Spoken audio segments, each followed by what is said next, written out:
Bonjour. On voit un engouement de plus en plus grand de la part de plus en plus de gens pour tout ce qui est bien-être, développement personnel, tai chi, méditation, euh, yoga, de plus en plus de gens qui mangeraient bio ou vegan.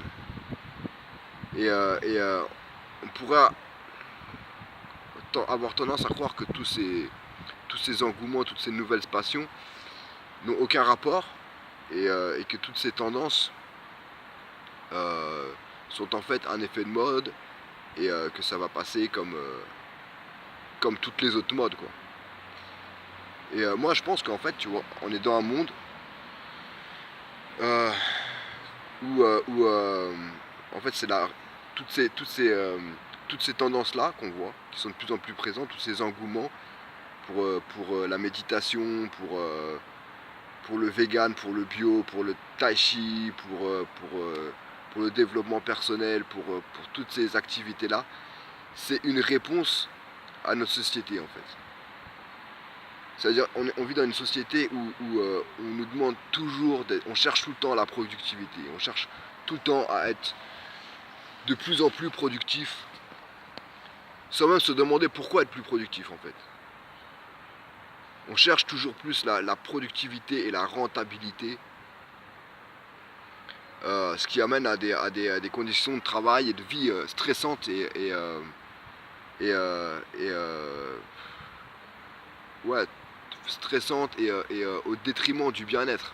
C'est, on n'a jamais vu autant de comment ça s'appelle, de burning out que maintenant quoi. Ça se fait de plus en plus. Les gens n'en peuvent plus quoi. C'est, et donc en réaction à ça, bah, il y a tout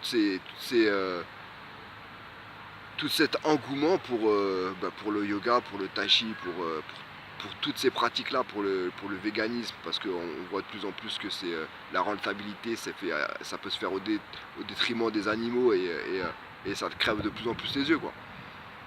Et, euh, et, euh, donc tout ça qui pourrait avoir l'air d'être des effets de mode ou des engouements qui n'auraient aucun rapport l'un dans l'autre, en fait ont un rapport. C'est une réaction à notre société.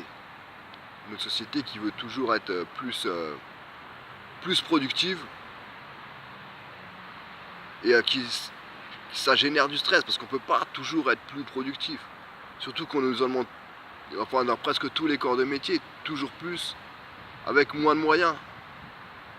Si on voit par exemple même les fonctionnaires qu'on a l'impression qu'ils sont mieux lotis, mais on voit, je sais pas, on réduit le budget de l'armée. Par contre, on les envoie aux quatre coins du globe, tu vois, avec des missions périlleuses et tout, en réduisant leur budget. Pareil avec la police. On leur demande d'assurer plus de sécurité pour les vigies pirates et tout, avec toujours moins de moyens. Pareil pour, je sais pas, pour les enseignants, on leur demande des résultats et on diminue leurs moyens. On demande toujours plus, et là je dis les fonctionnaires, mais c'est pareil dans les entreprises privées, on veut toujours plus de rentabilité. La plupart des entreprises privées sont détenues par des actionnaires qui, eux, leur seul objectif, c'est la rentabilité. Donc on veut toujours plus de rentabilité, on veut toujours plus de profit, on veut toujours plus de productivité, mais sans jamais se demander pourquoi, quoi. Pourquoi produire plus? Est-ce qu'on n'est pas bien avec ce qu'on a? Pourquoi et ça se fait au détriment, cette production, cette surproduction, ça se fait au détriment de l'écologie, ça se fait au détriment du bien-être des gens à qui on demande de produire toujours plus, ça se fait au détriment de beaucoup de choses.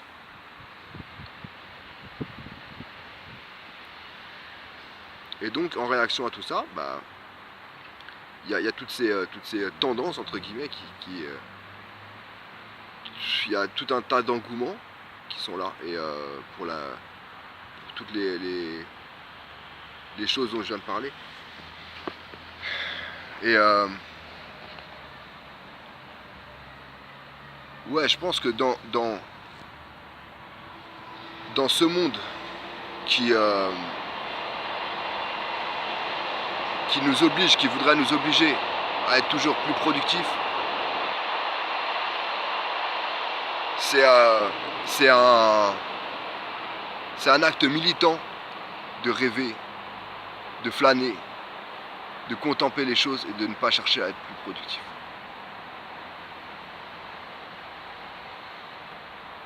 On voit par exemple la tendance minimaliste qui prend le... Voilà, j'avais oublié ça aussi. Le minimaliste. De plus en plus de gens veulent devenir minimalistes en réponse à nos sociétés de surconsommation. Et je pense que notre société de surconsommation, c'est le fruit de notre société de surproduction. On a inventé la société de consommation pour répondre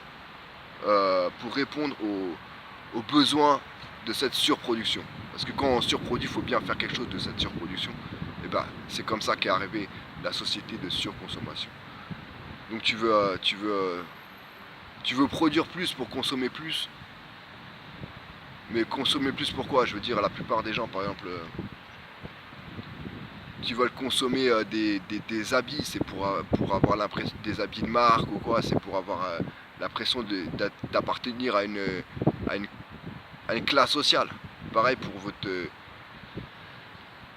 si tu veux conduire une grosse voiture ou une voiture de sport, c'est pas pour aller faire la course. Enfin, il y a peut-être des gens, quelques exceptions, qui vont louer des circuits, qui vont faire des tours sur les circuits, mais la plupart des gens qui achètent des voitures de sport, ils vont pas sur des circuits. C'est pour avoir l'impression d'être quelqu'un et d'appartenir à une certaine classe sociale. En fait, on veut avoir quelque chose pour devenir quelque chose, en fait. Mais pour devenir quelque chose, t'as pas besoin d'avoir quelque chose. Pourquoi pas se concentrer sur le fait de ce qu'on veut être, plutôt que de se concentrer sur le fait sur ce qu'on veut avoir. Ouais, donc je répète mon point de vue. Je pense que dans cette société de surproduction, où on nous oblige à être, on voudrait qu'on soit toujours plus productif sans jamais se demander pourquoi, c'est un acte militant de rêver, de flâner et de se laisser aller à méditer et à des pensées qui n'ont rien à voir avec la productivité. Salut, à bientôt.